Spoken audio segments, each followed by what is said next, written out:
Assalamualaikum warahmatullahi wabarakatuh. Salam rahayu bagi kita semua. Selamat datang di channel Sin Hide. Video kali ini kita akan membahas permainan anak dari zaman dulu hingga sekarang. Jadi ingat zaman kecil dulu ya. Waktu kita masih main layangan di lapangan, main kelereng sampai jari kotor-kotor, atau main petak umpet sampai lupa waktu. Rasanya seru banget dan selalu bikin kangen. Nah, di video kali ini, kita bakal nostalgia bareng. Ngebahas gimana sih serunya permainan anak-anak dari masa ke masa. Mari kita mulai perjalanan nostalgia ini. Sebelum kita masuk ke gerbang antar dimensi, saya mohon bantuannya untuk subscribe, like, dan share channel ini. Jika sudah, saya ucapkan terima kasih, dan mari bersama kita melangkah masuk ke dalam gerbang antar dimensi tersebut.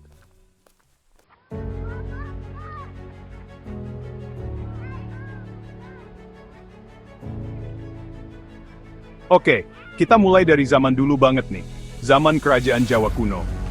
Jadi, meskipun zaman dulu belum ada gadget, anak-anak tetap punya cara seru untuk menghabiskan waktu loh. Mereka punya permainan tradisional seperti engklek dan bentik.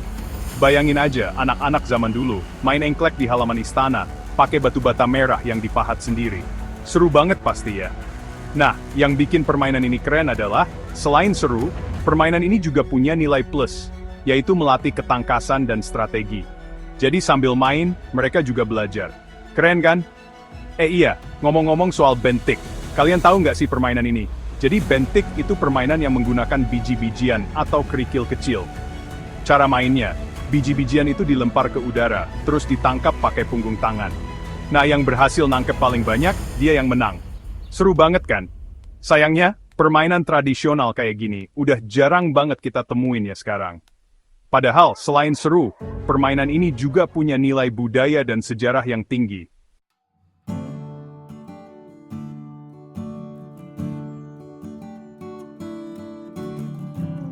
Lanjut ke masa penjajahan Belanda.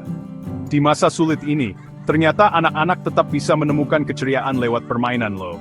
Permainan seperti kasti dan gobak sodor jadi favorit mereka. Bayangin, di tengah keterbatasan dan tekanan penjajah, anak-anak ini tetap bisa menciptakan kebahagiaan lewat permainan sederhana. Kasti dan gobak sodor biasanya dimainkan di lapangan terbuka atau halaman rumah. Permainan ini mengajarkan mereka tentang kerjasama tim, sportivitas, dan strategi. Jadi meskipun di masa penjajahan, semangat mereka untuk bermain dan bersenang-senang tetap membara. Seru ya ngebayanginnya. Anak-anak zaman dulu main gobak sodor di tengah terik matahari, tanpa gadget, tanpa internet. Tapi mereka tetap bahagia dan ceria. Mungkin dari situlah kita bisa belajar tentang arti kebersamaan dan kesederhanaan.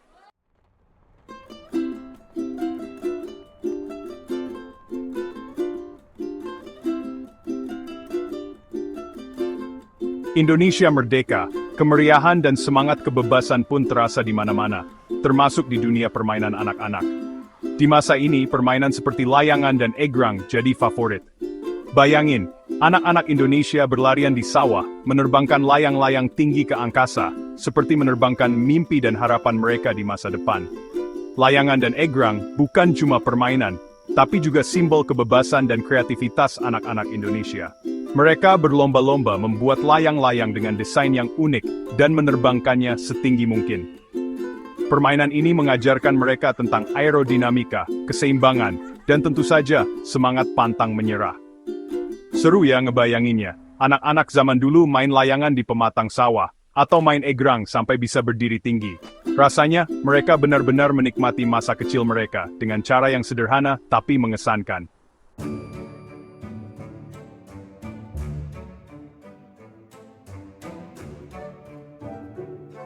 Tahun 80-an, masa kejayaan permainan tradisional.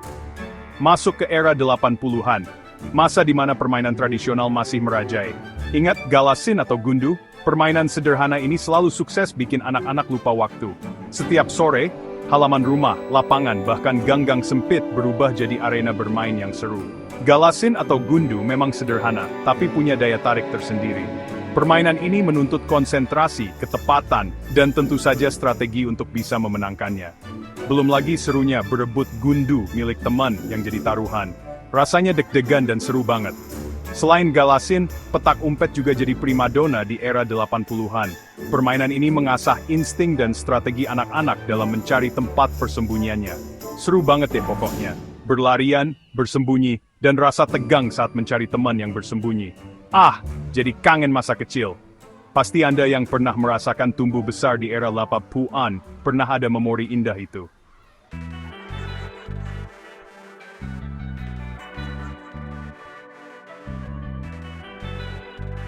Tahun 90-an pertemuan teknologi dan tradisi. Tahun 90-an, teknologi mulai masuk ke dunia anak-anak. Tamagotchi dan Nintendo jadi barang wajib punya.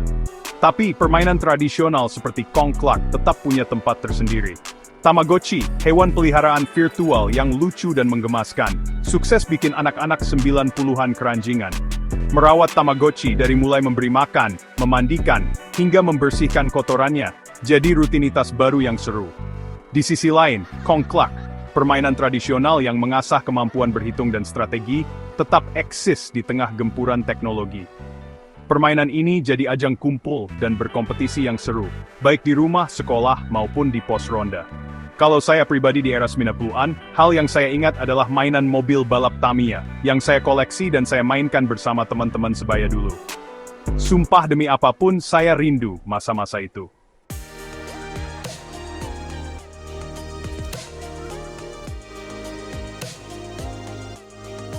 Tahun 2000-an era baru permainan anak.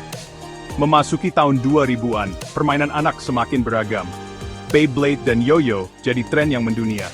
Anak-anak berlomba-lomba mengoleksi Beyblade dengan desain dan kekuatan yang berbeda-beda. Dari mulai halaman sekolah, taman bermain, hingga pusat perbelanjaan. Suara Beyblade yang saling beradu dan sorak-sorai penonton jadi pemandangan yang biasa di era 2000-an. Tak kalah seru, Yo-Yo juga kembali populer di era ini. Triks dan kombinasi gerakan Yo-Yo yang rumit jadi atraksi yang memukau. Kompetisi Yo-Yo pun banyak digelar, mempertemukan para Yo-Yo Master cilik untuk unjuk kebolehan.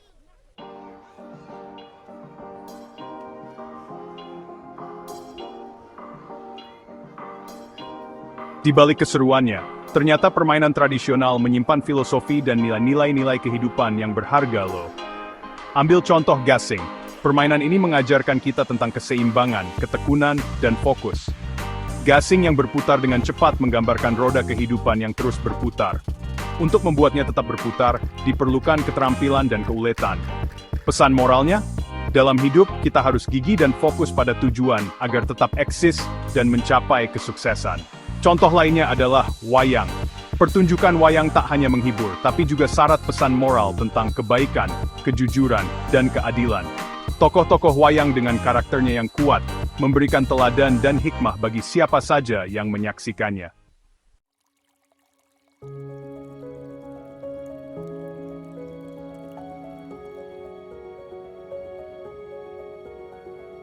Siapa yang tidak kenal jelangkung? Permainan mistis ini selalu menarik perhatian dan membuat bulu kuduk merinding. Permainan yang berasal dari daratan Tiongkok ini begitu populer di Indonesia, bahkan diangkat ke layar lebar. Jelangkung dipercaya sebagai media untuk berkomunikasi dengan roh halus. Mitosnya, jika jelangkung bergerak dan menuliskan sesuatu, berarti roh halus telah masuk ke dalamnya. Meskipun seram, jelangkung tetap menjadi permainan yang populer, terutama di kalangan anak-anak dan remaja yang penasaran dengan hal-hal berbau mistis. Selain jelangkung, masih banyak permainan tradisional lain yang dianggap memiliki unsur mistis, seperti pocong-pocongan, nonton hantu di cermin, dan lain sebagainya. Permainan-permainan ini seringkali dikaitkan dengan cerita rakyat dan kepercayaan lokal yang berkembang di masyarakat.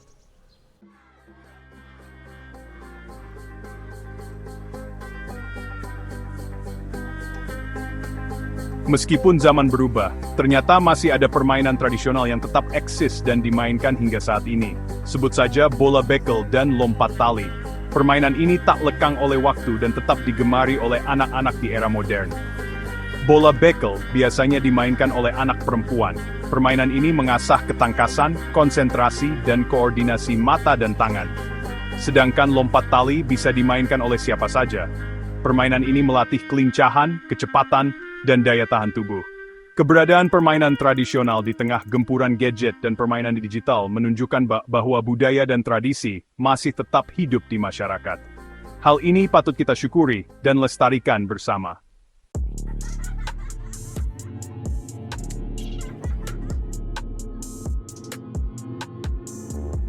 Tantangan di era digital, memudarnya kenangan akan permainan tradisional. Sayangnya, di era digital ini, permainan tradisional mulai terlupakan. Anak-anak sekarang lebih sering menghabiskan waktu dengan gadget dan permainan digital. Mereka lebih mengenal Mobile Legends, PUBG, atau Free Fire dibandingkan engklek, congklak, atau gasing. Hal ini tentunya sangat disayangkan. Permainan tradisional bukan hanya sekadar hiburan, tapi juga sarana untuk belajar bersosialisasi, bekerja sama, dan mengembangkan kecerdasan emosional dan spiritual. Jika permainan tradisional terus terlupakan, bukan tidak mungkin generasi mendatang akan kehilangan jati diri dan nilai-nilai luhur bangsa. Oleh karena itu, sudah menjadi tugas kita bersama untuk melestarikan permainan tradisional agar tidak punah ditelan zaman.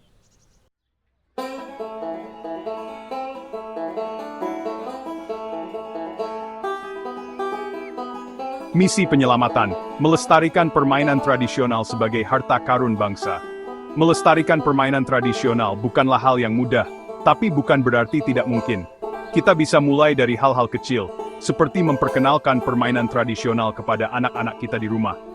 Ajak mereka bermain engklek, congklak, atau petak umpet di halaman rumah. Ceritakan juga tentang filosofi dan nilai-nilai luhur yang terkandung di dalamnya. Dengan begitu, mereka bisa memahami bahwa permainan tradisional bukanlah hal yang kuno dan membosankan, tapi justru menyenangkan dan penuh manfaat. Selain itu, kita juga bisa mendukung kegiatan-kegiatan yang bertujuan untuk melestarikan permainan tradisional, seperti festival permainan tradisional, workshop pembuatan permainan tradisional, dan lain sebagainya.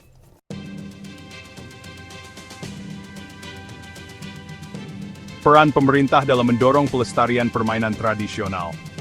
Pemerintah juga memiliki peran penting dalam melestarikan permainan tradisional. Salah satunya adalah dengan memasukkan permainan tradisional ke dalam kurikulum pendidikan. Dengan begitu, anak-anak bisa belajar tentang permainan tradisional secara formal di sekolah.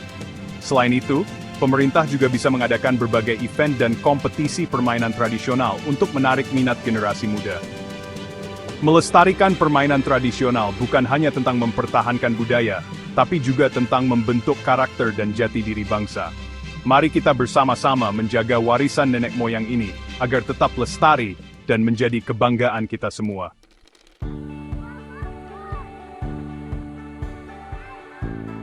Sampai jumpa di video berikutnya. Nah, itu tadi perjalanan nostalgia kita mengenang permainan anak-anak dari masa ke masa. Mulai dari zaman kerajaan sampai era digital, semuanya punya cerita dan keseruannya masing-masing. Semoga video ini bisa membawa kalian bernostalgia dan mengingatkan kita semua akan pentingnya melestarikan permainan tradisional. Jangan lupa untuk like, comment, dan subscribe channel ini untuk mendapatkan video-video menarik lainnya. Wassalamualaikum warahmatullahi wabarakatuh. Mugi tansah pinaringan rahayu, sagung dumadi. Sampai jumpa di video berikutnya.